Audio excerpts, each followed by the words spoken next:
मराठवाड्यामध्ये पुन्हा एकदा पावसाचा प्रकोप. बीडमध्ये पूरग्रस्त महिलांचा आक्रोश, तर जालन्यामध्ये गर्भवती महिलेला खांद्यावरून नेण्याची नामुष्की. शेतकरी मेटाकुटीला.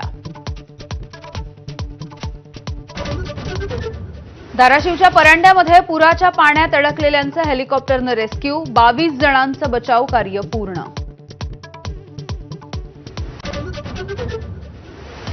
अतिवृष्टीची पाहणी करण्यासाठी नेते बांधावर. गिरीश महाजन, गुलाबराव पाटील यांच्याकडून जळगाव, अब्दुल सत्तारांकडून सिल्लोड, तर अमित देशमुख यांच्याकडून लातूरमधल्या पुराचा आढावा.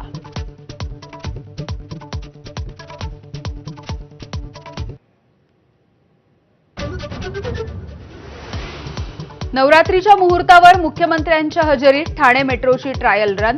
मेट्रोमध्ये अडथळा ठरणाऱ्यांचा स्पीड ब्रेकर उखडून टाकला. शिंदेंचा उद्धव ठाकरेंना टोला.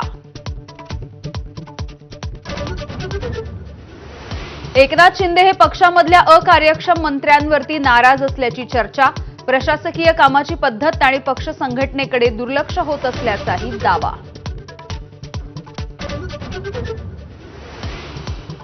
विनंतीचा मान करून विचार केला जाईल. रिकामं ठेवू नका म्हणणाऱ्या धनंजय मुंडेंच्या विनंतीवर अजितदादांची प्रतिक्रिया.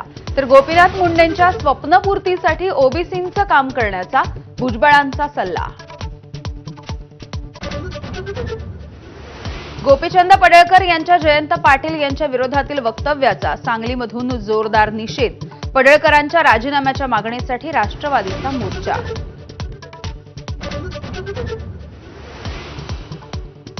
पन्नास वर्षांचा विचार करून अभ्यासक्रम बदलाच्या हालचाली. मात्र काही राजकीय पक्षांकडून गैरसमज निर्माण करण्याचा प्रयत्न. हिंदी सक्तीवरून अजित पवारांचा ठाकरे बंधूंवर अप्रत्यक्ष निशाणा.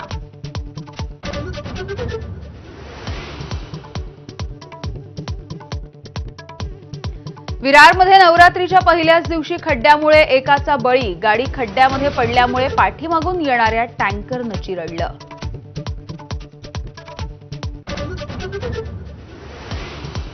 सूर्यकुमारनं साहिबजादा फरहानच्या कमरेत लाथ घालायला पाहिजे होती. राऊतांचा संताप. अर्धशतकानंतर साहिबजादाकडून मैदानामध्ये बॅटद्वारे गोळीबाराची ऍक्शन.